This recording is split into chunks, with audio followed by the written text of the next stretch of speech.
It's the time most of us here, at least me at the desk, have been waiting for. I'm biased, I can't help myself. I love Battlefield 1, and I get the pleasure to talk about it with 1, Westy, and 2, Lars, creative director here at Battlefield 1. It's a pleasure to have you up here. And let's be very honest, everyone is excited to see this. We get to see real gameplay coming out here. We get to see real players sitting there and going through the action. Now, Westy, you're a man of the people. You're a man of the community. I can imagine you have a lot of questions to put towards Lars. Take it away. Yes, I do. Mr. Battlefield, I have some questions for you. Official title. Thank you. Yes. First of all, I want to ask you about the horses, because you've been teasing them in little points of your trailers for a little while, but we're going to see some proper horse gameplay today. So tell us a little bit about them. So the horses, precious to me, I must say. It started like a dream, and to be honest, it's when we talk about the game, we talk about the era. It's one of those features, types of gameplay that really jumped at us as this is something we must do, and so we did.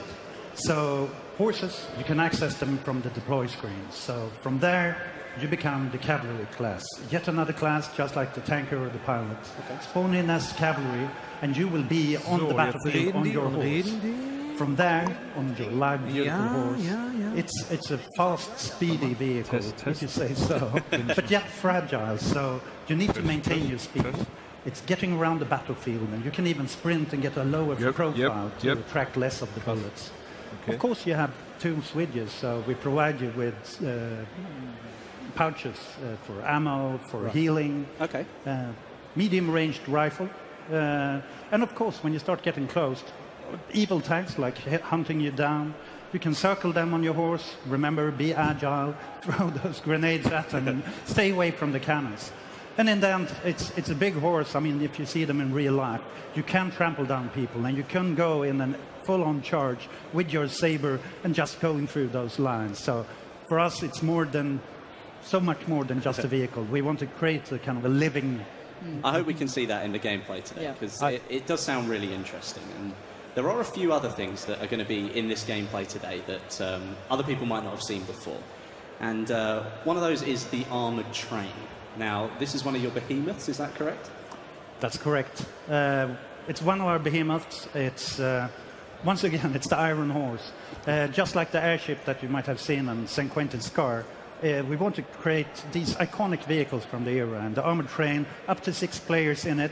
It comes in to tilt the balance of the battle when one team is falling behind. So it rolls in there.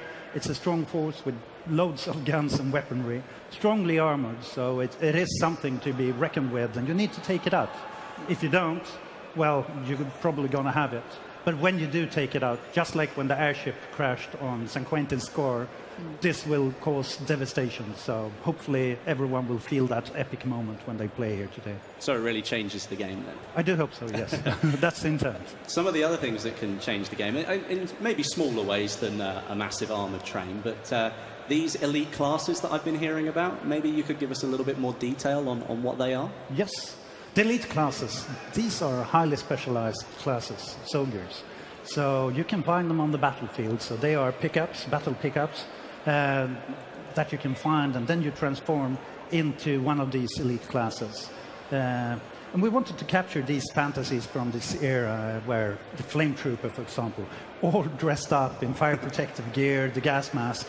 You have your limitations, but all the flame in front of you. So you really need to outsmart that person and come from the back.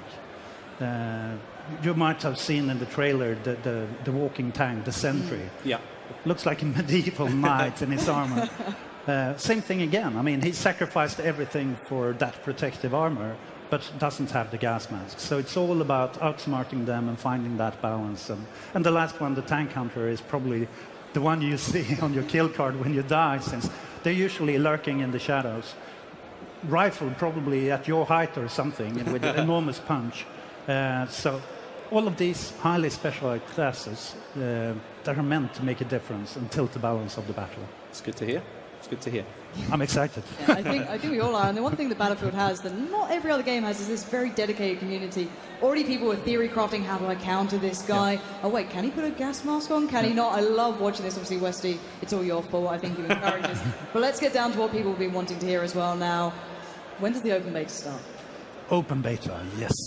Open beta is due to start 31st of August, and it's open for everyone on PlayStation 4, Xbox One, and PC. Nice. And if you do want early access, you should sign up on battlefield.com for the early, to become a Battlefield and listed. Battlefield Insider is the word. All of these words. So many. Become a Battlefield Insider. Remember to tick the box, and you will be part of it. So 21st of August, and you'll be part of the open beta. But of course, later on, it will be open for everyone. Well, Lars, it's been a pleasure. I know the community Thank you love for hearing having me. from you. Very specifically, you're a man of the people as well. Let's be very honest about this. Thank you. So thank you so much for joining us. We'll allow you to go away soon. But before you can leave, you have to stand here and watch with us the incredible trailer we've got lined up. Guys, take it away.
The legend of Lawrence of Arabia dies tonight.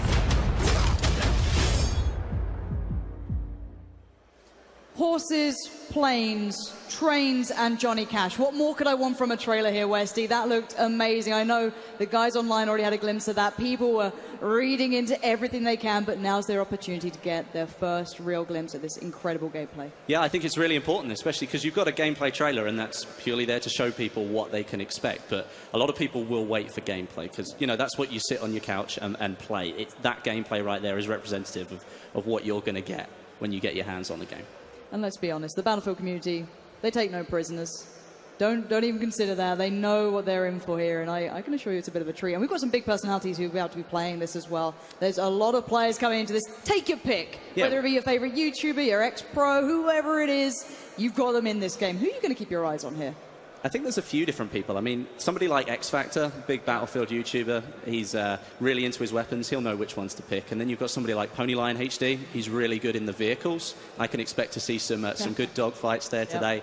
But obviously, we've got the other end of the spectrum. We've got people like Ali A and Vicstar, who are both big FPS players in their own right. And I think they'll bring something different to the Battlefield today as well. Yeah, I'm really excited to see Drunks as well. Ex-Battlefield 4 pro player for Fnatic. He was a bit of a monster in his time, so he could have some fun here. But we'll see how much he's been able to put into this, because we are into it. And look how gorgeous this looks already. You can see this huge environment, and this map is not small. This is only just a part of it. And, you know, that looked fairly big already. So here we go, with tanks rolling into the battle, and in the background there you can already see some of the capture points. At the top of the screen you can see there are 7 on this map. So actually, in case people are new to Battlefield as a whole, maybe they haven't played the previous iterations and they're just watching this to see what's going on here, we'll jump into the content soon enough.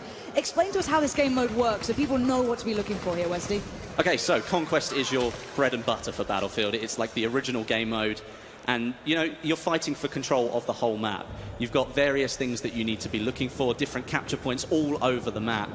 And here already, as you can see, we are on board with Level Cap, and something that I think he's been doing quite a lot recently is playing with the Flame Trooper. Now, unfortunately, it switched away, but hopefully we can go back to that in a minute. Yeah, we can definitely check that out. The horses are out now. We're going to have 3 games of this, so don't worry. We'll get to break down this content for you. Yep, and maybe all that Johnny Cash has inspired the Ring of Fire. You know what I mean? It all comes out now. We're going to see it going on. But yeah, this is the horse gameplay that we were looking for. Again, though, you're not going to get away with it. You can't just charge at 2 people and hope for the best. You will be taken down. It looked like the horse may have survived that, but the rider certainly didn't. Well, yeah, that's an interesting point, actually. It's the horse is very similar to other sort of open vehicles where you can die, but your vehicle, or horse in this case, may survive, because the horse has a higher health level than you do.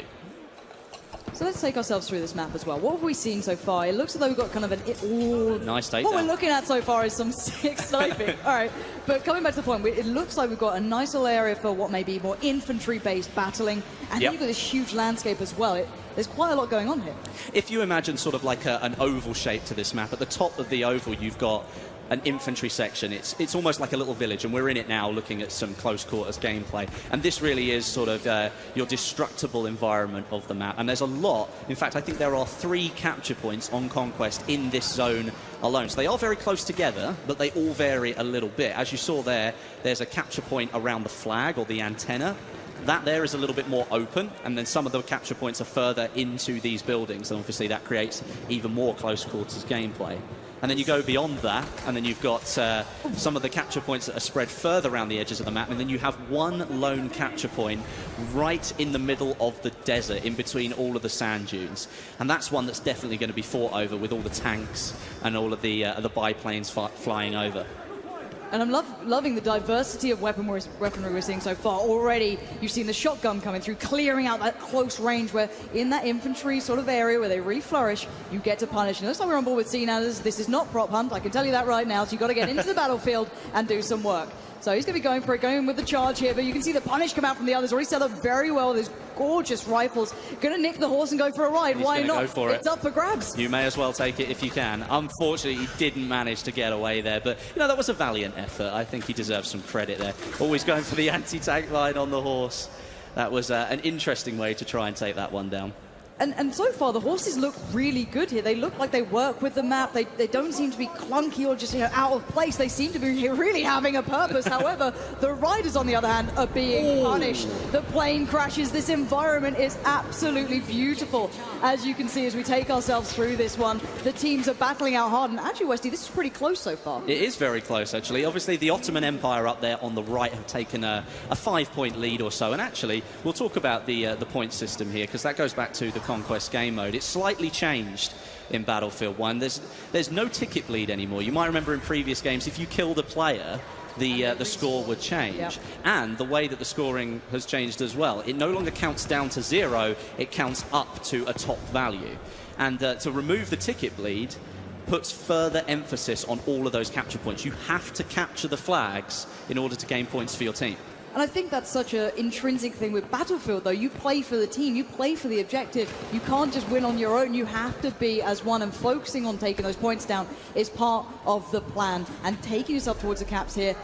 And actually, let's talk through that there, because we saw the bayonet charge coming out. Now, I know some people know this, some don't. Again, you know, new viewers coming through may not realize that maybe that's not always the best idea to take yourself further into it, because maybe sprinting works out better. Can you take us through a little bit of that mechanic? Because I know you know about it. Yes, I do. So the bayonet charge mechanic, obviously it's intended to take down a player. You charge straight into them with a very sharp object. The pointy. But it can be used in another way, and a lot of people have started using it to very quickly get themselves out of a sticky situation. Maybe they're caught in a crossfire, they don't want to be there, or there's a player in front of them, they're not ready to go, they turn around and they bayonet charge out of the way because you sprint so much faster. However, though, after that sprint, you can only walk, because obviously you've just gone for a fairly serious sprint. And you can't sprint normally after that point, and that can sometimes leave you very vulnerable. Well, we're going to be seeing that up-close action here. The melee comes out, an absolute takedown comes in. That was lovely to watch. However, the tanks are doing the major work. I think that's actually X-Factor in one of those, driving around, doing everything they can. But there are counters to this. Now, maybe new players that are going, well, how do you deal with a tank? You know, I'm just a man, but there are ways to get around this, isn't there? 100%. I mean, there are specific classes that are actually built to deal with that, and in this game, you're looking at the Assault. And something that you might notice that you might not have seen before in previous trailers or gameplay from the alpha is that the Assault players now have access to explosives. A bit like what you might call C4, but obviously a World War I version of that. So it's more like a dynamite stick. And that's something that you're likely going to see in the gameplay today. Very up close and personal, though. You have to get close to the tank to be able to get near enough to throw the dynamite. It doesn't stick like modern explosives do. So you have to be very close and sort of catch the tank unawares. Yeah, and Stone Mountain trying to hold on here. The rest of his team was almost wiped at that point. His squad was in dire straits. So he's going to try and do what he can on the objective almost here, near that train station. Try and keep this one under wraps. You're going to see, actually, at the moment, it's the British Empire taking a strong lead, at least for now. The tickets don't reflect that just yet. And, oh, here we go. The train has been deployed. The hype train's about to come into the station here, Westy.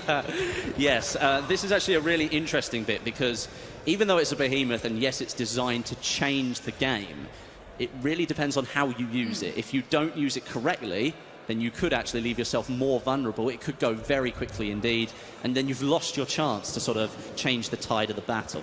And let's go down that route, actually, because we're going to see it in action very, very soon.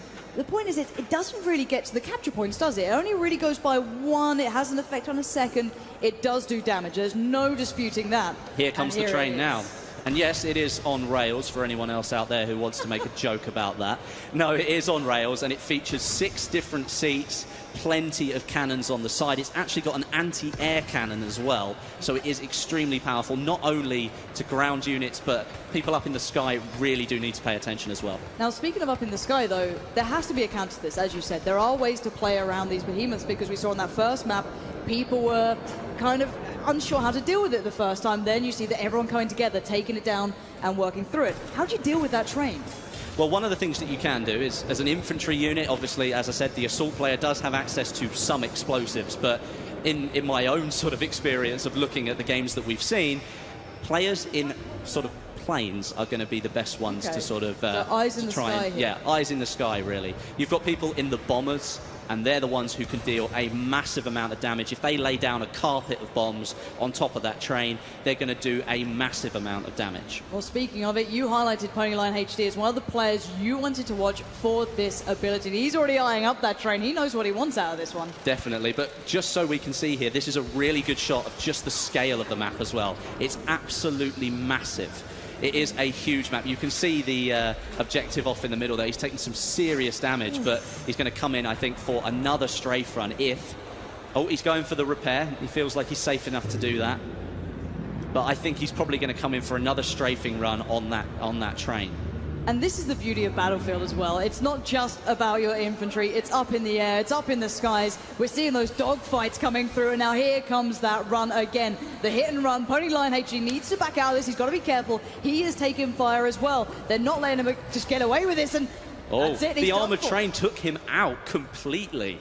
Wow, that really does show the power of that train there. That's something that you do have to note, though, is that people up in the planes may be the best people to try and take this thing out, but you leave yourself extremely exposed to everything else up there as well, because you're concentrating on something on the ground, not the other plane that's now behind you shooting at you.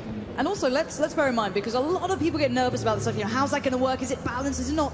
Keep your eyes on the tickets. They haven't gone drastically in one favor. It's more even, the scoreboard. It's meant to be able to turn the tide of the war almost, and oh, we've got a little bit of action. Oh, he was Cyber Wolf and whips the pistol shot. You're going to get punished there. The MP18 trench gun is going to deal with you very swiftly. They tried to go for like a sneaky melee kill, but it didn't quite pay off. And you know what? It happens to me all the time. You try and go for it, and then the person turns around at the last minute, and of course they're the one standing there with a fully automatic weapon whilst you've got a bolt-action rifle. So, and that, again, is the beauty of Battlefield. It's the rock, paper, scissors mechanic. Everything has a counter. If you're going in for the melee, you better be aware that that person could turn around at any moment, and you've left yourself extremely vulnerable.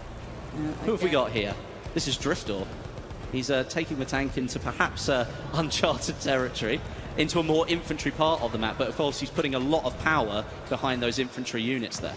Yeah, that's certainly going to do some great damage, but already you can still find this infantry battle going on. These buildings allow for perfect cover. The map, however, does change. The cover, it just completely removes itself throughout this battle. And again, you can see here on the ground to the right-hand yeah. side, you can see the craters that have been formed in the ground. That could have been from a dumbfire rocket from the plane. It could have been the anti-tank grenade. There are so many things that you need to be aware of in this game, and terrain deformation is one of them. Suddenly, you might be able to use that as cover, but on other occasions, and most likely that cover has just been taken away. Yeah, it's interesting to note that that train was still going at that point, because the match has moved on a fair bit, but the train was still there, plucking away.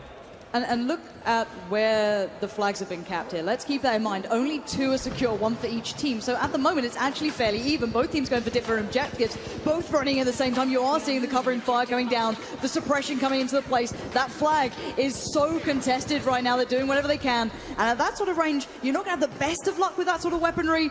And well, you're not going to have much more luck if you do that. That says accident. I'm not sure what happened there. A little backflip. It didn't go well. We're still running in favour of the Ottoman Empire here, but the gap is only 10 points. And as I said, kills don't count towards that score anymore. So there is a lot of frantic toing and froing around these flags. But now you can see that the British Empire now have control of, I think...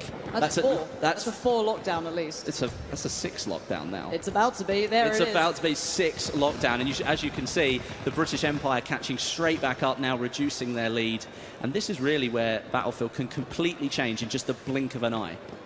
And at the moment, the Ottoman Empire only clinging on to 1 point. That is not what you're going to be seeing. And actually, let's talk a little bit about this sniper rifle as well. Let's talk about what we're seeing here, because you see people talking about zeroing, which you didn't necessarily see in that one, but bullet drop's a thing in this. It's not just your out of the box kind of easy shooter. This is tough work. Yeah, you've got the bullets that you fire do actually travel across the map. They take time to reach the enemy that you're firing at. You've got bullet drop and bullet drag as well. For people who don't know what bullet drag is, that's where... Oh, look at that for a roadkill. That was fantastic. That was actually either a really good bit of skill or something extremely lucky. Either way, it was a cool bit of footage. Look, no luck, just skill, 1 shot, 1 kill. All right, that's what I cling to, and I will always stick to that, Don't be a naysayer, or I'll have to bring out the horse puns, okay? But we are seeing still this back and forth going on. At the moment, the British Empire have turned it round towards more of their favour. However, the clock is running out here. We're down to 1 minute, actually under that. These are the final closing moments. If the Ottoman Empire doesn't come back into this, they could be done for. Well, looking at it now, I'd find it extremely unlikely if the Ottoman Empire really managed to pull anything back at this stage. Only 45 seconds to go. They have taken back a couple of points, but they appear to be losing them just as quickly as they're taking them. Perhaps the players on the map, their distribution isn't great at the end of the round. Maybe they're just frantically trying to capture whatever they can. And that's part of Battlefield. It forces you to change what you're doing. Suddenly you've got to focus on something different. I mean, there are 64 players playing here, so there's always something different that's going to happen. All right. And Azel, what have you got here? He's capturing, at least. Yeah, he is He's actually doing some damage. He's trying to take out the... trying to take out one of the planes, but we are coming very close to the end of the round now. Just 10 seconds to go. And that's a nice way to finish the round, I think. A good overview of the map and our first round of Battlefield 1 on the desert.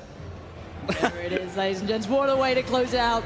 A brilliant first impression here of this gameplay on this new environment that we hadn't really seen tested out yet. Do you know what? That was an extremely high score considering the time of the round. It really was. That was a really good score for them to go for. Shall we recap what we've just seen? Let's take it down, because we saw a lot. And as I said, there is a couple more rounds coming. That's not it. We have more. We're not going to treat you like that.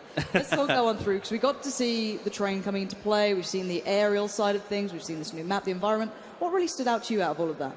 I think when you mentioned the train, I think what stood out for me is it is a behemoth and it's supposed to change the tide of the battle, but it was gone and very quickly. We didn't see it a huge amount. It maybe sort of more played like a stealthy role. Maybe it was just taking out tanks and other things. We didn't see a massive battle going on around it. Yeah. And it can sometimes be a little bit of a honeypot where everyone sort of just goes for it. But in that case, either they were just sort of playing the stealthy role and sort of keeping themselves and taking out who they needed to.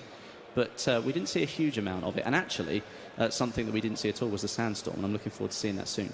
Did you just say sandstorm around Twitch chat or any other service? Because you're about to get some Darude spam, let's be very honest. I think we are. If it does happen, we accept our fate, and we're going to go with it. But yeah, we can actually talk about the sandstorm when it happens, because there's actually a lot of different mechanics around it, because everyone who played that first map that came out through Battlefield 1 already got to see the changing environments, how the vision changed, how even sniper mechanics changed, how you wouldn't be able to see that little glistening light in the distance. Definitely, because of certain aspects of weather. So again, so many small pieces changed in this game. Who knows what we're going to see with that sandstorm? It's more dynamic than I think Battlefield's ever been before. And we were talking about the destruction, you've got the weather in there, all those different weapons that can do so many different things.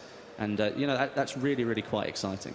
Well, speaking of quite exciting, I said it wasn't over yet. We've got just a little more time to watch a little bit more Battlefield. We've got another round coming up right about now. So, guys, you're not going anywhere. You're going to be watching this one again, see what we've got coming out here. Will they be able to counter the train so readily? Or will it have more of an impact? We're going to find out any second. The teams are getting themselves ready and locked into place. What are you going to be looking out for this time? I think I'd like to see maybe a little bit more action around some of the bolt-action rifles, because I think in this map specifically, because it's so large, you really can take advantage of those sniper rifles in the right situation. Now, anyone who knows me knows I'm a ridiculous fan of things like bolt-action rifles, anything along those aspects. I love seeing that sort of gameplay, because I'm more an infantry person. You know, everyone in Battlefield seems to have their own type of how I like to play it.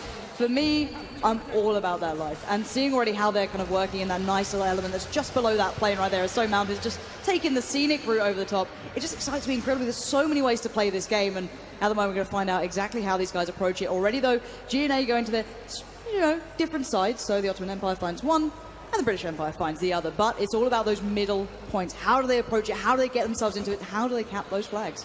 Yeah, and I mean, like, looking at what we've got going on up in the sky, you might think that they don't really get themselves in the battle. But if they're going for a strafing run on some of those objectives that are in the town there, maybe they get some destruction going on, they destroy a house, that gets rid of the cover. Maybe that sort of makes an inroad for their own team. So sometimes it might look like they're not doing much up there to help the people on the ground, but invariably they're doing some sort of damage that will have an effect on you at some point. It looks like we're all running in to the infantry area here and definitely taking good advantage of it, because from what we're looking at, it is a very well-designed section of the map, and looking at it, it is rather beautiful, isn't it? Yeah, I absolutely love this. They're all going in for C. That's the point at the moment. That's the heavily contested area. You can see the madness going down in this village area. You've got the sniper up on the roofs. You've got the assault classes running around the bottom. But there is that definitely they're utilizing, even words are hard, on those rock edges. You can really play around them and build off the back of it.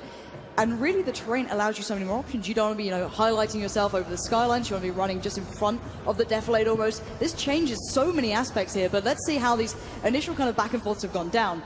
Oh, we were just about... Oh, we've seen there. Have we got a flamethrower? I think we might have a flamethrower there. We've got to find who's that on, hopefully. We need to try and get some footage of that, especially not only the flamethrower, but we do have the sentry, which is the walking tank, as it's the dad's strength. Right. And we've got the tank hunter as well, which actually is on a point of the map that we haven't seen a huge amount of. The tank hunter on Sinai Desert is it's hidden away right in the middle of the desert underneath some cover, and you can pick up the anti-tank rifle there. You do have to go a long way to get it. So it is a commitment. Yeah, definitely a commitment. But you might, with an anti-tank rifle, it's almost a big, massive sniper rifle with armor-piercing rounds in it. You're going to be firing from perhaps a much further distance. So maybe you can use some of that cover that's out there, those big sand dunes, to really sort of disguise the fact that you're running around with an anti-tank rifle. You know, if any of these players have their headset off, you're going to make them all go and look for that now. I hope you're happy with yourself. You've encouraged these guys to go wander into the desert. They're going to be in trouble. Hopefully no sandstorm happens. But back into the action, that is going to be an incredible factor if it comes in. That's actually one of the classes I've not seen yet, so I'm looking forward to that. Yeah, and I think, like, from what we have seen of it, it's only been very brief. I mean, I did get a small chance to have a look at it, and it is a rather dauntingly sized rifle. And it can only be fired in prone. Everything. How you use it, and you have to prone with it, right? You can only use it in prone, or if you prop it up against cover. You can't just be running with this thing and then fire it. It's got so much recoil to it that DICE have designed it so you can only fire it, essentially, with the bipod deployed. And that's the thing that most people wanted to see, is how do they kind of balance into this game? How do they work around that? And oh my word, that horse was ambitious trying to take on a tank. Surely that's not going to go well, and it didn't in the end. The tank's still rolling. He's still happy chugging along. I don't think he even realised what happened then. No, I mean, in many respects, like the horse is what it maybe tried to do there. It was something that I was talking to one of the developers about, is that the horses have like I don't like calling it feelings because it's a video game, but horses do have certain tendencies, and they are in the middle of a war. and they are sort of maybe a little bit jumpy, and they can actually sort of jump over cover if you approach it. So let's say you may be coming up to a small wall or barbed wire or something like that. As long as it's not too tall, the horse will actually attempt to jump over it for you. And the one thing I'll say, actually, and I'm a big fan of this, is how good it looks when they do this. And we actually can come to a moment here that we're seeing is this kind of mantling almost, but this really quite high mantling. They're pulling themselves over this, and it comes back to this again, though. The animation looks so smooth when they do this in Battlefield 1. It feels like they're actually working with the environment rather than working around it. It doesn't feel like the environment is against you.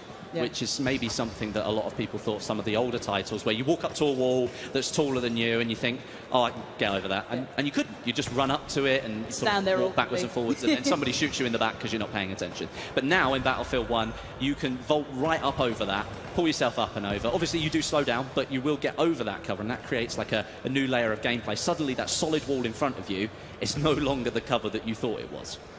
And look at this beautiful gameplay. That's actually Anderzel coming out with this, so really nice work with that assault class. Just running around, he's got a great opportunity. Drunks gets absolutely wrecked, and I love seeing that. Nice try, Drunks. I see why you're not in Fnatic anymore. Yeah, he is the ex-professional. He's no longer a professional. That's actually quite harsh. Never mind. Hey, I'm allowed to do that, all right. You know, you got to abuse him a little bit. But actually, let's talk about Conquest as well and how this game mode works, and maybe some features that people don't really realize. You saw it then when the point was being contested that when they were on the capture point, it wasn't all red. There was a piece of blue, actually, in that sort of, I guess, you know, piece above whichever point you're capturing. What does it actually display, just for people who don't know? Well, if we might see it a little bit more in the gameplay as we move forward, but it sort of appears above the capture point on the center of your screen, and it's almost like a little dial, and it goes one way or the other. And if the dial is sort of one color than the other, obviously you're friendly, you're blue. So if the dial is more blue, that means that there are more of your players on that capture point.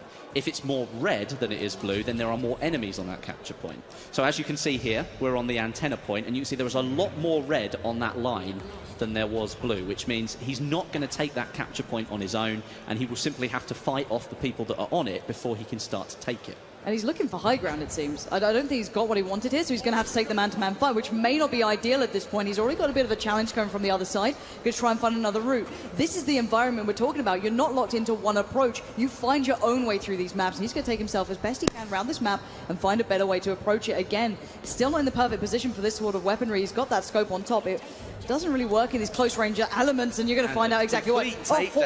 A complete takedown there with the horse, trampled to death, just completely trampled to death by Game Riot. So let's check in on the tickets as well here, because so far we're seeing 74 to 60, a fairly even game. 7 minutes. Excuse me, not 70. 7 minutes left overall. That'll be a little bit longer. So this has been a very close affair. It seems that the spawns coming in, the way these teams are playing this out, has been very even, but. Oh, what did we see there? What did we see there? And as you can see on the screen, here comes the armored train again. And something interesting that you'll notice, the flamethrower. We can see it for the first time. As you can see on the screen, you'll notice that it's a little bit darker than perhaps a normal person's view. That's because the Flame Trooper, the elite class, has a permanent gas mask on. And that sort of fits the role because it is a flamethrower, so perhaps you might want to protect yourself from that heat. But at the same time, it means that they can't be damaged from gas grenades. It's kind of like a little balancing feature. One thing you have to remember with the Flame Trooper, though, is it's really only effective in close quarters. That flamethrower isn't going to reach very far. You did see there he was taking a lot of damage from the soldier. It was a little bit further away from him. That was an extremely brutal takedown. That was rather epic thing to see. And as mentioned, the train is on its way in. On the right-hand side of the screen by the score there, you can see the train's health up at the top. You might notice that steadily decrease as the train moves further into the map, starts to attract a little bit more attention. Oh, it's interesting. It's at the train station right now, perhaps where it should be. It's found its place in life. Nice. I think that's something that you mentioned earlier, actually. We didn't really expand on it. The train itself moves through the map. It can be controlled by the driver backwards and forwards. It can be stopped in one place. And it does have effect on a couple of the flags. This one here, the actual train station, and there's a couple of flags either side, I think one either side, that it can have an effect on. So if you've got a good route going backwards and forwards, the behemoth there can sort of take back maybe 3 flags in one stint, which could be extremely helpful. It really can be, and it does, as you said previously, provide more than just that, though. It doesn't just play that capping role, it is the damage it provides. It draws people in. I don't know what it is about it. It's like a black hole, and everyone just kind of piles towards it, which may be good for them or not, we'll find out. But already, the points are becoming more even. It is serving its purpose, and I know a lot of people were nervous about its in-play. How is it going to work? Does it, how's it going to go down? Actually, so far in this playtest, at least, what we're seeing from these guys, it is actually turning it around. When you have that big deficit on your side, you can pull back in, and that's absolutely brutal. That was a takedown and a half. He didn't expect it because he turned around to see the bayonet going straight through his chest. That was a rather interesting, just a good overlook here, actually, of the map. So you can see the scale of it. It is absolutely massive. Really love that spawn-in animation, though. You swoop down onto the map. It's really cool. And even here you can see the scale. Look how far away from all the objectives he is. He's got quite a lot of running to do before he'll reach some of those objectives out there. And it is so deadly just walking across that really open environment. You will get punished if you do. You've got to find ways to find cover or maybe utilize those horses. As Lars kind of brought into the conversation, they do have some fair speed on them. Those things aren't slow. They can surely pull yourself into the battle, so maybe look at those to pull yourself in towards maybe a more infantry style or sit back with the sniper. 100%. I mean, the train here, actually, is going down rather quick. We haven't seen a huge amount of gameplay of it, which is a little bit unfortunate because, again, it's gone down very quickly. But what you can see is the British Empire have got control of about 4 of these flags, which is sort of put them behind a little bit because the Ottoman Empire came back into the lead there, but it's almost neck and neck. Oh no. 100 points each. That was a rather epic little crash right there. He can pretend he meant it by going to the B point. That's it. He'll just be like, that was tactical, actually, guys. He was Do just not parking worry. it. He was just parking it. And actually, the thing we were saying was that open terrain you had to traverse being such an issue. Actually, now that the train's been dealt with, you can see the plumes of smoke covering the battlefield. You can use that as cover. Yeah, suddenly that becomes like a barrier to the desert that's out there. There's like a strip of this smoke that's going along, and although it doesn't look like a good amount of cover, if there are enemies on the desert side of it, further out to the left-hand side of the screen there, they're not going to see you on the other side of that train, which is an interesting thing to think about, especially because the train station itself, you can see there, has got quite a lot of the original parts of it destroyed. So, although it's not exactly the same location. What is that in the distance? Is this what I think I'm seeing? That looks like a sandstorm. That looks terrifying. The train is scary, okay? As a gamer, that scares the life out of me. But oh my word, this is enveloping the whole map. It's just rolling in from the distance. Players are going to have to pull themselves into closer range here. Surely they can't play in this. Because look, you can start to see the effect already. With 3 minutes of the game to go, with the score being tied, how is this going to play out? It could be really interesting. Yeah, this changes the whole aspect of the game. This is the beauty of Battlefield to me, that you just get to see this incredible environment change in the blink of an eye. Now, speaking of blink of an eye, you're going to be blinking for a while. You can barely see in front of your own hand. That's incredible. This is going to be much better to be playing in this close range. You might have to switch away from those snipers, play towards more the assault or something else, because that is impossible almost to see, and the spam's coming out. All right, the memes is, thank you for the memes. But you can see the effect it's having. Definitely. I mean, one thing that the Sandstorm does do is, as you said, it brings the gameplay in a little bit. But in this infantry-only area, it's put sort of like a grayscale over certain parts of it. But you'll see it's still very much visible. So perhaps we'll see a lot more gameplay in this infantry section simply because the Sandstorm was rolled in. And you know that going out into the desert at the moment, not being able to see 20 feet in front of you is probably a very bad idea. It's not what you want to be doing. And looking at how the teams are currently positioned, the British Empire is actually kind of stuck out towards the desert side, whereas on the other side of things, the Ottoman Empire has a little bit of control, or at least trying to contest the control towards the more infantry. Oh, that was a 6-shot-and-a-half. Stoney coming in with the goods. Now, he's actually the captain of one of these two teams. He is. He is the captain, and he is one of the best Battlefield snipers out there. You'll probably see a few more shots from him pulled off all over the place. But actually, looking at the score, the Sandstorm is still there. The score is tied pretty much at 128 each, 127, 128, with only a minute to go. So this literally could come down to the wire. This is Battlefield to me. These sort of battles, when it gets hectic, when it gets absolutely mad in these sort of aspects, now that Sandstorm's starting to dissipate a little. You might start being able to see a touch more here, but still, vision blur, trying to find their way through. 55 seconds left, 131 tickets towards the Ottoman Empire against 131 on the other side. This is neck and neck. And look at this, it's 3 caps to 2 at the moment. Actually, no, it's 2-2. This is literally going down to the wire here. It is going right down to the wire. You can see the Ottoman Empire does technically have a little bit more control. Oh no, it's lost it. It's won. Objective C is now moving over to the British Empire. And we could now see with the Ottoman Empire, it's still neck and neck with 30 seconds to go. But at the moment, we're seeing them all stuck on that sea capture point. They brought it back. Now they've got 3 under wraps here for the British Empire, so they're going to start pulling ahead just a touch. 2 are being contested for the Ottoman Empire, so they might fall behind a little bit, but still it's up in the air. The contest is going on. 15 seconds remain. It's back to 137 apiece. I can't call it either way here. This is literally going to go down to the wire because you'll see C is now being taken back. Oh, my word. By the Ottoman Empire. What is going to happen? 3, 2, 1. That's it. That can't... It came as a draw! That's fantastic. Do you know what? That deserves a round of applause. We got Darude, we got Sandstorms, and we got a draw. They're rarities in this game. Do you know how many times? That's amazing. You must practice these things all the time. You never expect a draw to be the final result on the second round. That means coming into the final round, it's got to be a win for the Ottoman Empire because the British Empire won the first round. So the Ottoman Empire are going to have to win. You're going to have to win. Boys. No pressure. Absolutely no pressure. Now, how can we recap that game? Well, let's try. It's not going to be easy, but let's try. Okay, so I think the Sandstorm played a massive part there. Because as the Sandstorm rolled in, it was sort of neck and neck anyway. I think it just kind of stopped anybody really doing anything for the period of time. And not that that's a bad thing, but everyone sort of moved into the infantry zone. Flags did change hands, but then another flag changed hands, and then another one. So it never really sort of changed too much, and it was just this frantic battle going on all over the infantry section. And these are the choices you have to make in Battlefield, though, sometimes. Classically, in game types like this, it's, do we keep going back into the same one, or do we try and go on that massive flank? That's a commitment of time. Do we have enough time to do it? You know, where are our respawns going to be? Where's my squad right now? All of these sort of questions come to mind, and you'll see experienced players weighing up those options. And sometimes the best thing you can do is, got to go back into that meat grinder, got to go back in there and just face the music and hope for the best. But a draw... to players who don't play Battlefield yet, or they haven't tried out Battlefield 1 or the previous iterations, how rare is a draw? Just highlight this. Extremely rare. Usually you're going to have a point where somebody will come along and towards the end of the game you might see somebody's lapse of concentration and then that flag gets taken and there's a few tickets in it.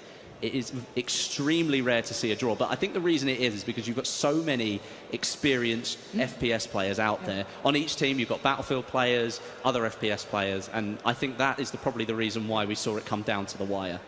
I'm thrilled to say this is going to come down to that final round. Even though it's not meant to be competitive, you're going to see these players getting riled up. I could hear them at the end of that. I'm not sure if you could at home, but trust me, here at Gamescom, we heard it. It's down to the final round here. This is the last glimpse, at least for now, that you're going to get. So guys, enjoy this one. It's all onto the Ottoman Empire, if I'm not mistaken. It is the British Empire picked up the first, then it was a draw. Now it's down to this. This is what it's all about. Look at that gorgeous face. He's ready, he's focused, and we're back into the battle. This, I think, is where you've now seen these guys on the map twice. We've seen them in the Sandstorm as well. They kind of know everything that there is to know, at least at an entry level now, of what's going on in this map. So you might see some more maybe risky plays in the final round, especially if the Ottoman Empire do have to take the win. Then maybe they have to take some risks in order to try and get a few more flags than the British Empire. Yeah, they're going to have to get off their high horse and get into the battle. Oh, here are the puns. You just love the puns. I'm just going to keep throwing them out now. You know what I mean? Like this is my life. Horse puns. I haven't really trained ones yet, though. One thing I will point out whilst we look at the screen here, we look at actually these Jeeps. It's rather interesting. The armoured vehicle has access to mines that come out. That was a rather funny killer. Oh my God! It happened again. Yeah, the armoured vehicles have access to mines that can be dropped out at the bottom of the vehicle. Ooh, something that have we seen that yet? Well, listen to this. One of the players earlier on today tested to see whether those mines would damage the armoured train. Now, the only way that you can damage the armoured train with a mine is that you have to put the mine on the tracks. You can damage the train with the mine. See, these sort of mechanics is what I love about this, is you see players working out new aspects, and burn, baby, burn. You're seeing the fire coming out, and there's just charcoal everywhere. Ladies and gentlemen, welcome to the barbecue of Gamescom 2016. It's all kicking off. He's going to try and find some cover there. You can see the fire coming back in, but it is heating up here in this final round. The Ottoman Empire is ahead, but by a very small margin. I think if they don't take the lead significantly early on, they might find it difficult to really feel comfortable in the round, because obviously so many good players on either team. That means that anybody could really change the game at any point. I think you were trying to open the window. I think they were trying to do that. I just think they were really frustrated. You know, you got to take it out on something, and that window was there, and you're seeing the movement. Now, Anderzel is good at this. I don't want to hype him up too much, but he should be nailing this one, and that's going to be a double if I've ever seen it. He's got to follow up. The pistol comes out. He goes for the melee, doesn't need it. Vikkstar just got punished, and now he's in a good position with this rifle. Another is he going to go for the third? Ammo guy, turn around, please. Just, the charge. Oh, my word, that is sick. Anderzel, you are doing the damage. You're doing the work, and that is what we will be seeing this morning. There we go. The celebratory... He promised. Celebratory victory crouch. Is that what you call it? I think that's probably what we should call it now. Technical term. Technical victory. He did promise he would do that if he did something good. So, you know what? At least he keeps up to his promises. But let's see how the landscape is now evolving. What are we seeing at the moment here, score-wise? Who's in control? Who's in the lead? Well, like I said, if the Ottoman Empire didn't take an early lead, which they have, they might struggle to hold on to this one, but they are now double ahead of the British Empire in a comfortable position at the moment. But as we know in Battlefield, anything can change at any point. We've got 11 minutes left of the game. You know, that's plenty of time for the Brits to come back and do something about it. Yeah, there's loads of time. There's still trains. Seenannas gets flanked on by Anderzel. He was holding that position. He was trying to play hide and seek, keep up to what he normally does, but it doesn't work here. Anderzel's onto you. He's got things to do, and now he's going to follow up some more. Not going to get it that time, though. He gets shut down in the end. That's what we wanted to see there. A little bit of a, he's got to be reminded that he's human at this point. But still, let's take a look at how the landscape's evolving as well, because this is another factor here that, the cover that once stood will be taken away. And already that train station is looking worse than King's Cross at this point.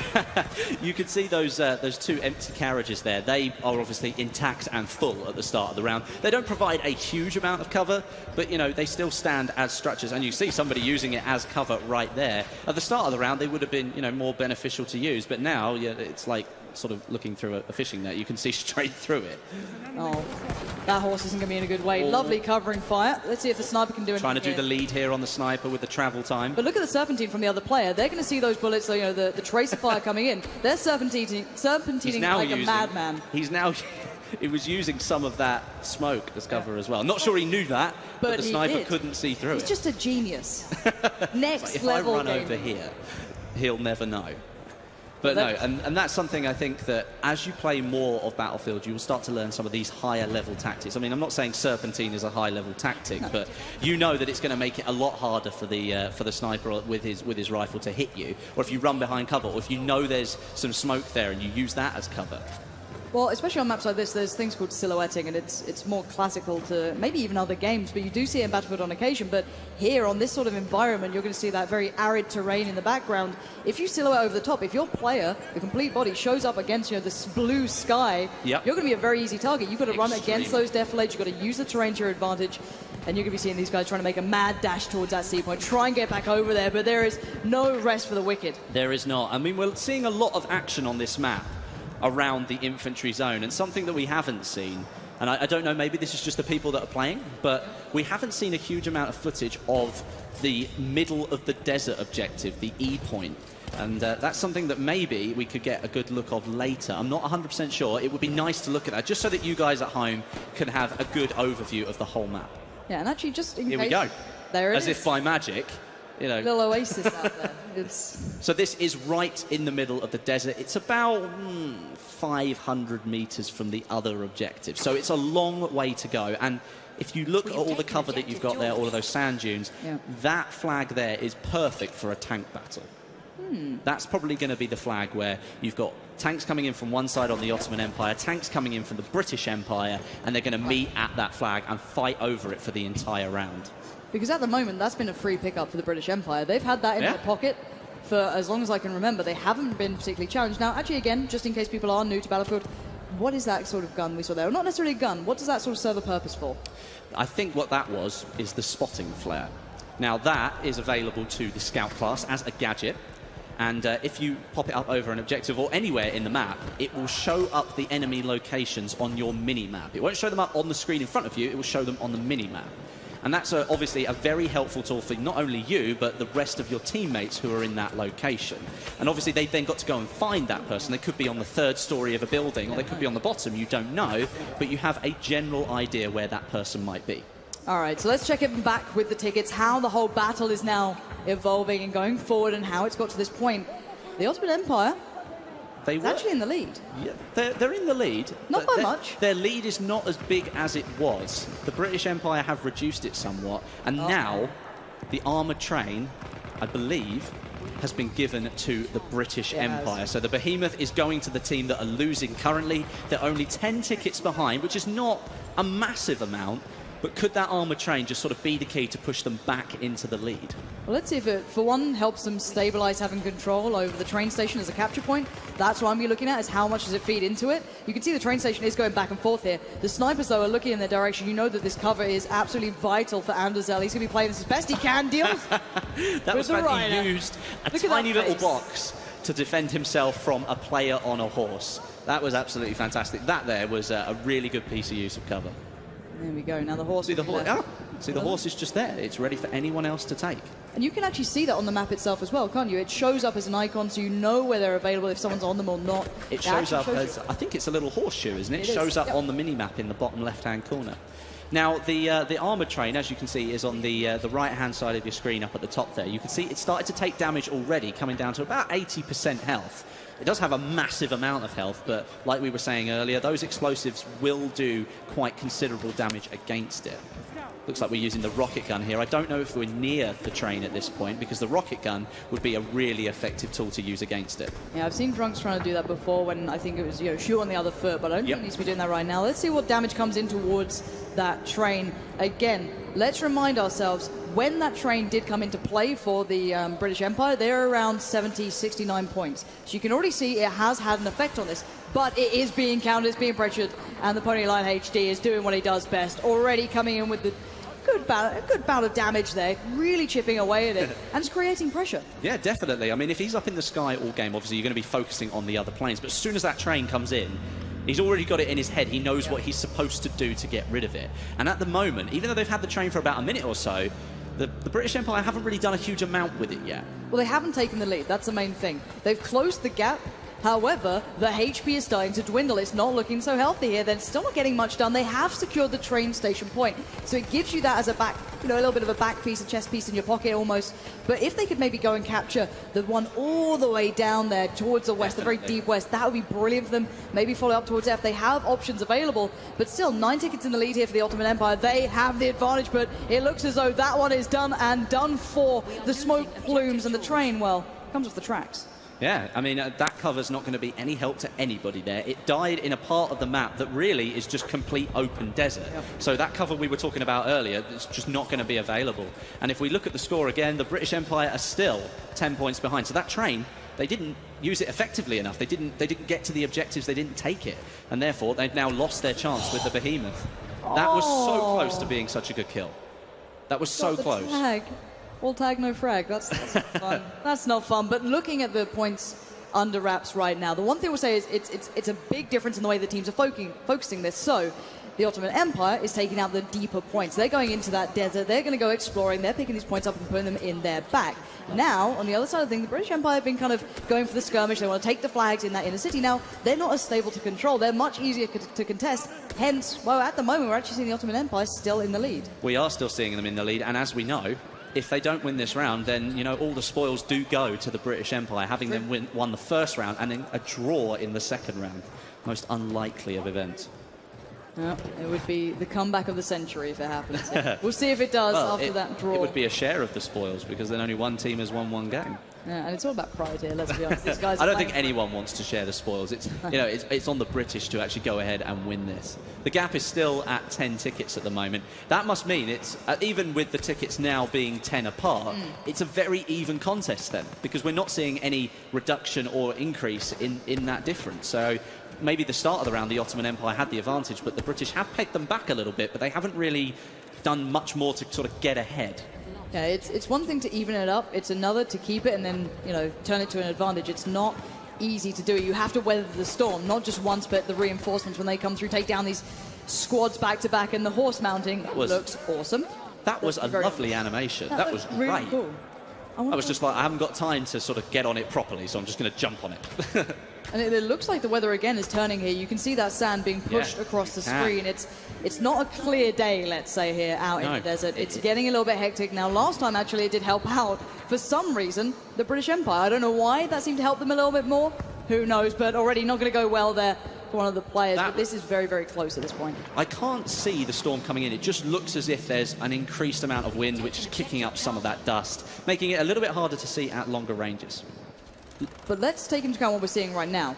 Finally, we have the British Empire actually taking more flags than the opponent. They did for a little while. They had 4-3 and a little bit of a contest between the two, and already a little bit of a fly around here. Looking to see what happens. And Drunks, again, going to try and find some sort of work. Suppressing fire going to come through. He knows he's got to kind of pace himself with that sort of firing range, but his teammates are going to do the job for him.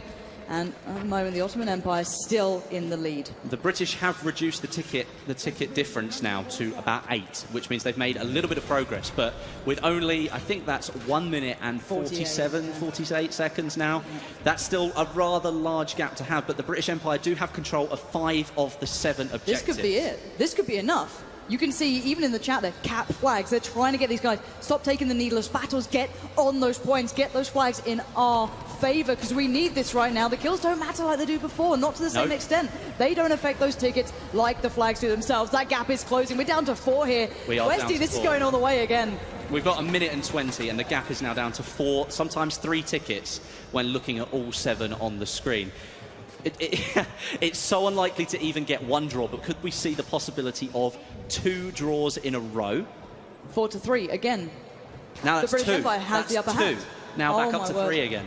And B's being contested, so that means they don't get the points for it as they would having 3. No. So again, this is going to come down. What's the time they have right now? We've got 55 seconds remaining. The fire's coming out. 2 tickets. Look at these tickets. They are closing in again. This is down to the wire. This could be a 2-0 for the British Empire. If they pull this off, it would be the comeback of the century already. Not what you want to be doing with that gas mask. There we go. Put it on. Get into cover. And oh, dear. Oh, my word. What are you doing? That was a big mistake. That was not good. We are down to the last 30 seconds of the game. The tickets are still just a gap of 2 or 3, depending on what flags are being capped. If we can look at the flags on the screen, you've got 4 of them on the British Empire, 3 of them over with the Ottoman Empire, and lots of them being contested all the time, which is why I think we're still seeing the gap. It's down to 1. 1 ticket. 10 seconds to go. This is what it comes down to. We need to get into the game to see this. 9 seconds, 8. The music's kicked up. The Ottoman Empire is in the lead by 1 ticket right now. The British Empire need 1 more. It's even. It's even again. It's even. We're going on a draw. Oh my God! No, they got the victory. It ticked over. It ticked over in the final moment. Oh my God! I'm still not sure what happened. As if that just happened. As if that just happened. We need to see on our screen what actually happened there. We need to see the end of it. Because we switched over to a different feed. Yeah. I didn't see what actually happened. No, I didn't see who won. Final screen. What have we got here? We need to see the tickets. Oh my gosh, we need to see that. Yeah, can somebody actually tell us who won that? Please tell us who won that one. Are we going to do one more? Is this what's going on? Are we going to do one more? All right, guys and girls, it's not over yet. We are locking in and loading in for one more. Are we doing one more? I do believe so. I think we're doing one more. That's what's happening. Let's see. Okay, I'm just going to find out what's going on because that did come down to the wire. The last couple of seconds were left in that one. This is... Okay, all right, I know it's a little bit messy right now, but let's be very honest. This is how brilliant Battlefield can be in these sort of instances. Those kind of moments. It comes down to neck and neck. I've got good news. You know, I like to be the bearer of good news, bad news, it doesn't matter, but this is incredible news. We've got 1 more round to go. And should we just say this decides it all? Yeah, this definitely decides it. This is it. No more draws. Please, no more draws. Please don't do any more. The winner otherwise. We're going to do 1 more game, and this is not what we had in mind. So, guys, this is a bonus just because of how incredible this gameplay has already been. We're going to be jumping back in as soon as it's ready. I can't stop grinning. This is amazing. I'm going to repeat what I said during the live stream, is that to get 1 draw is rare enough. You know, it's very rare that teams are so evenly matched that it comes down to that ticket. But to have a situation again in the 3rd round where you're looking at no ticket difference with 2 seconds to go, that doesn't happen every single day on the battlefield. Usually you get a couple of tickets in it, but we've got 2 evenly matched teams. All right, guys and girls, if you've been watching this from the start, this is what Gamescom is about. This is what Battlefield 1 is about. This is the action you have been dying to see all day long. We are going to the decider matchup here. Whoever wins this whether it be the British Empire, the Ottoman Empire walks away with a victory. They've been playing tooth and nail to pick up this victory. We've seen 2 draws. That is incredible to even consider. And this is what it comes down to, Westy. Where are our eyes going to be focused here at the start? Well, again, I mean, I think the infantry section of that map, more so than anywhere else, played a huge part in that final score. We did see a lot more action in some of the bases that were a little bit further out, which was nice to see. Yep. We weren't just looking at the infantry section, but again, I think it's going to play a pivotal role because there are 3 capture points in a very small space there, and you can just sort of do a round robin and keep moving. But if the enemy team are doing exactly the same, no one really benefits. Exactly, those flags are going to move all the time. And that's the reason we actually saw the British Empire struggling in that previous game in a little bit of a way. They didn't quite have the outer points. They were struggling to really lock it down. But here we go. Let's take a quick stock as to what's happened. Oh my word, that's a long old dip dive. Gotta pull that. Pull the please, yeah, please. Don't make me nervous. So it's early days in the round. We're looking at which points are with which team here? Which points are with which team? Well, let's have a look. I think the Ottoman Empire currently have control of A, B, C, and E, and the British Empire have direct control of D and G and are fighting to take hold of F. So at the moment, the Ottoman Empire are in the lead again, as they were in the last round. But, you know, it's very early days. And at the moment, you're not looking at, like, 2 seconds left to go, frantically fighting for those tickets.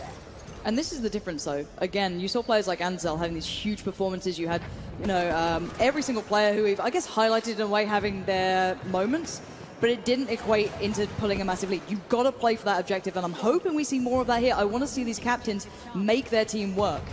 There was one thing that you might not have noticed, because on the right-hand side there, you've got the health meter. As Driftor jumped over that barbed wire, it damaged him.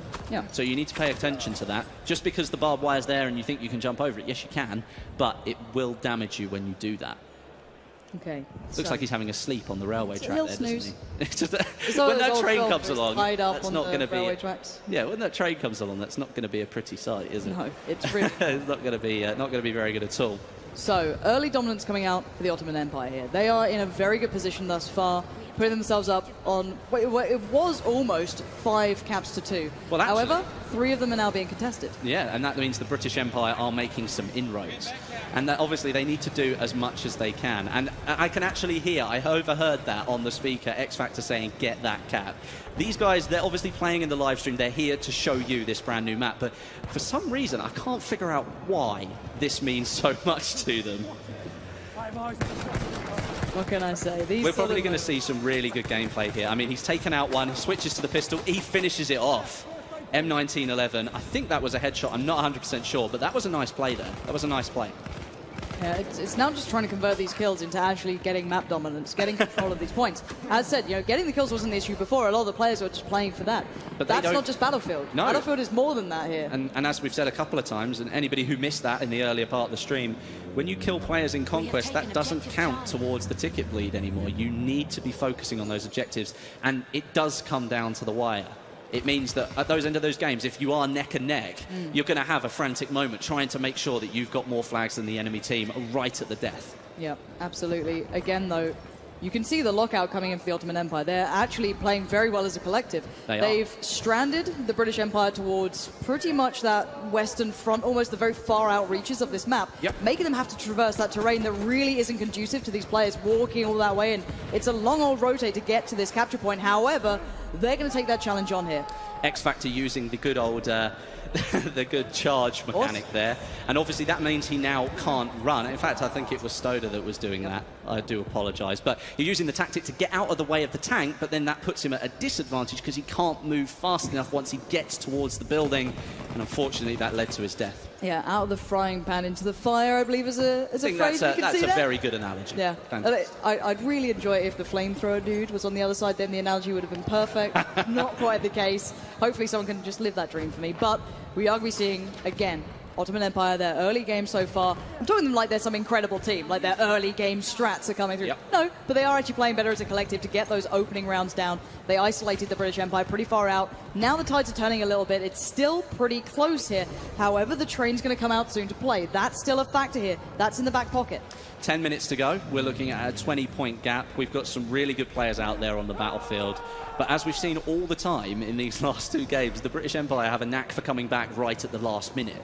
Now, if they're going to try and perform a similar tactic here, perhaps it's more advisable that they try and go for the win just a little bit earlier. Maybe they look at that clock a minute before they did last time and go, oh, we haven't got much time. We better make sure we take some of those points.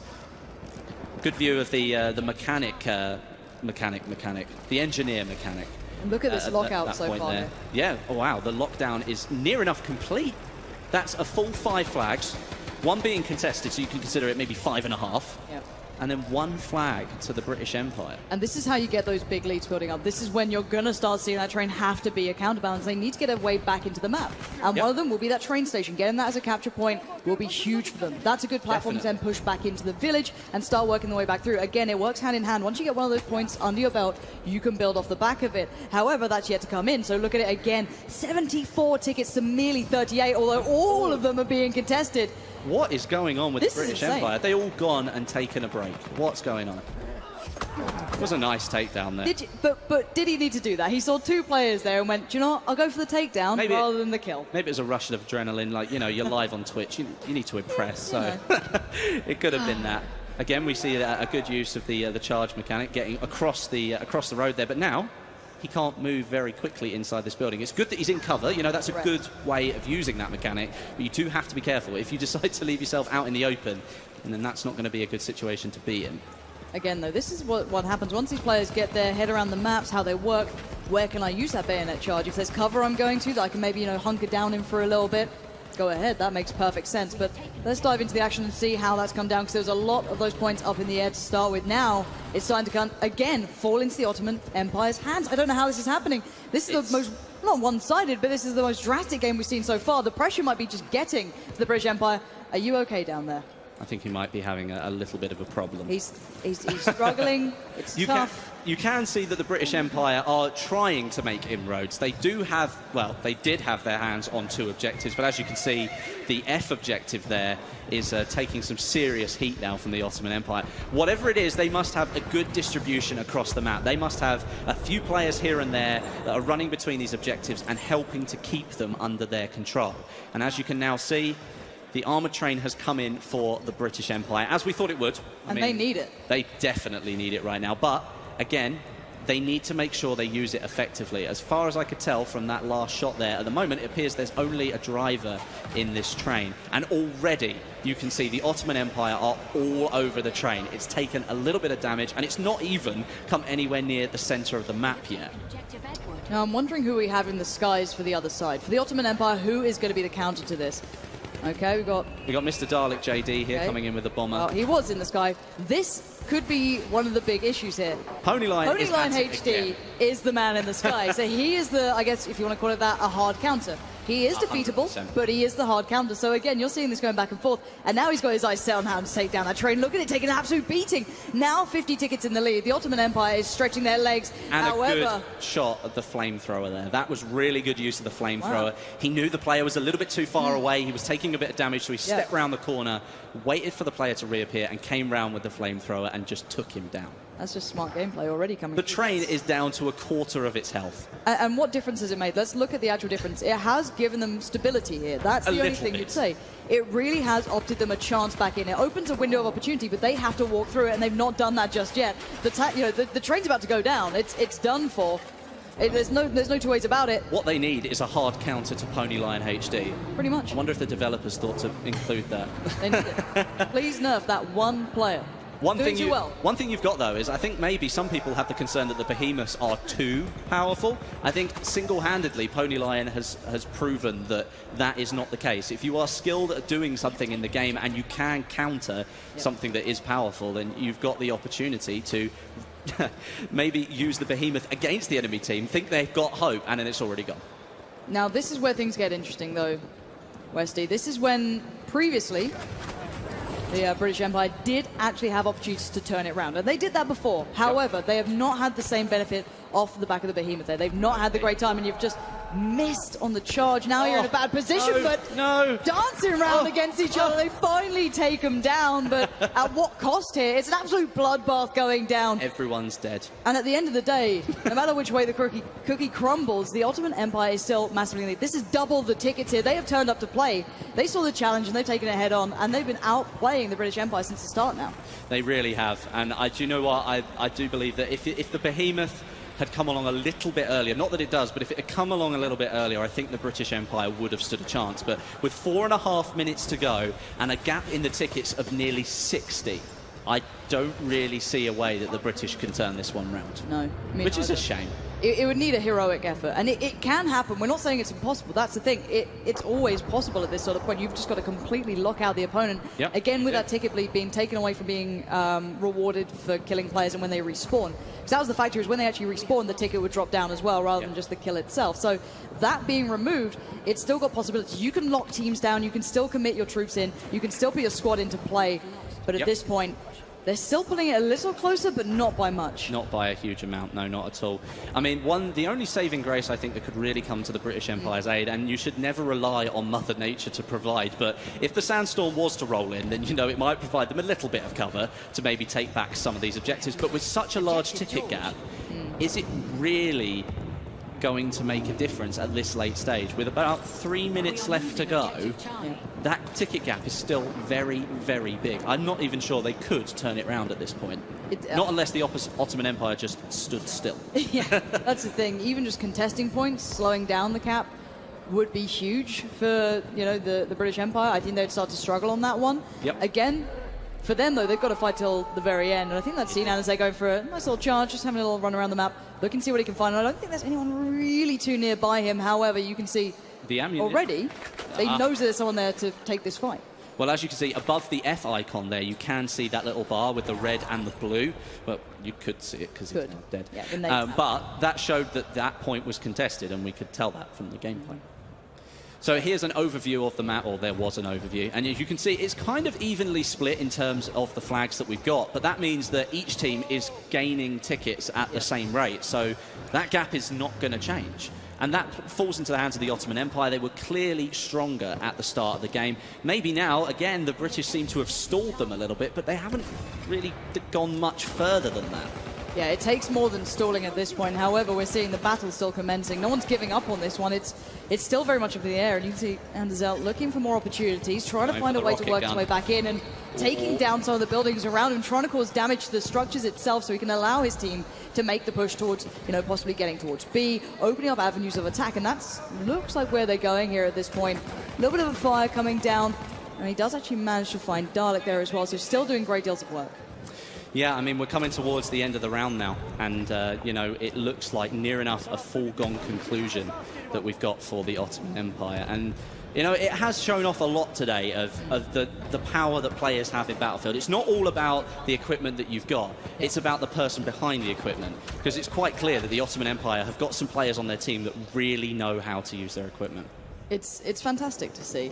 Again, I just can't wait to see more of this already. We're already just getting a glimpse of what's been capable here. And wow, these... ouch. Oh, Dalek JD taking down level cap there. That was a rather brutal takedown, I must say.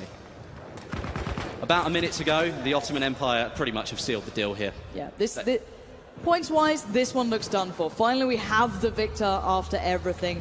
After going all the way through that, it was a gritty battle, to say the least. So in the last minute, they can reflect on that and be incredibly proud of what they've been able to achieve here. A massive victory in the end, just to really cement that they, you know, we were the better team. We made it look close, you know, those draws, but actually, we've got this. So again, though, overall, the scoreboard looks phenomenal. I can't wait to see who's actually been playing well, you know, from the entire course of this game. But the main thing here is Battlefield 1 has looked amazing. It has looked amazing, and, you know, with the live stream coming to you over Twitch, you guys at home have had a really good look at what Battlefield 1 can offer you.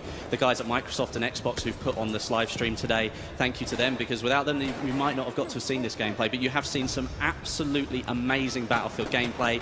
We think 2 draws in a row. That barely ever happens in Battlefield. Not in the same server with the same players. That's just, you know, a true reflection of how balanced the teams are over there. But in this one here, with just 10 seconds to go, the Ottoman Empire have overpowered the British. this has been a beautiful glimpse at what Battlefield 1 can bring to the entire gaming scene. This is what I'm excited for. This is what I turned up for here today. And there's a victory in the end for the Ottoman Empire. Ladies and gentlemen, give it up for them. They fought hard for that. They deserve the round of applause. That was, for me, honestly, shout-cutting this thing, you know, looking at those players. Even I'm getting really excited standing here, like that was a draw. Another draw. We're going to a 4th round. You know, I mean, you've got Stoddard there and Drifter shaking hands. Yeah. We both come away with 1 win for the British, 1 win for the Ottoman Empire, 2 draws in the middle. I mean, that's just, in terms of entertainment, you don't get much better than that. No, you don't get to see that every day. I think you really don't. Any Battlefield player who's tuned into the stream or watched this back or even been here at Gamescom in the audience in front of us is going to remember that series, no matter what. I mean, there are quite a few sort of gaming moments that happen, but, you know, to get 2 draws in a row, I'm reeling from it. 2 draws in a row, that never, ever, ever happens. What are your thoughts on it? Ever. We've had to bring on some comic relief. It was getting too serious here. We need to bring the man back up. Did you enjoy that? But I enjoyed it. That was pretty amazing. By the way, I tried it by myself just to play Battlefield 1. I was like, whoa. Don't get me in the front line. Don't do it. Was it you on the British Empire in the last game that caused them? He was the cannon maybe. Yeah, he was just simply there and then gone. Yeah. So you enjoyed it? Oh, yeah, absolutely. Really? It was, I mean, you know, playing Battlefield 1 is very different to watching Battlefield 1, but even being up here, that was really exciting to watch. Yeah. What about you, Lauren? Hey, if I get to commentate Battlefield 1 when it goes down that well, I'm a happy bunny. I cannot be unhappy being able to see that sort of gameplay. I think everyone at home's got the same feeling, you know what I mean? That's everything a Battlefield player looks at and wants out of the game. Definitely. And even me. 'Cause I'm happy. I hope you enjoyed it the whole night. It was a beautiful grand opening, wasn't it? Definitely. Yeah, I lots of good games on show. Yeah. So, for me, it's I will continue being here at the Gamescom like for the next couple of days. But I tell you one thing, this grand opening was amazing. Also for me, all these interviews that we had with all the producers. We had much fun. Of course we had much fun. I love that, like, being in the back and just jumping around like I am on a horse. If we're talking about horses on Battlefield 1, let me beat a horse for the next part. Next part. But no, it's pretty amazing working with passionate people, with a passionate community. Whether it be, you know, Titanfall 2 coming out, whether it be the, you know, the FIFA boys over there, whether it be the Battlefield guys we've just seen going down. The communities here, you know, around EA Games are always incredibly passionate. So it's just really highlighted that today. It was definitely so. Thank you very much for joining us. You just keep on playing, definitely, and just keep on rocking it. That's from my side. Amius. Is that it? Peace out. Peace out. Throw it up. Yeah. Any closing words, Westy? This was fun. I actually think we might get a little extra look at the trailer again for Battlefield. So, you know what? If you haven't had enough, let's watch it again. Oh, perfect.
The legend of Lawrence of Arabia dies tonight.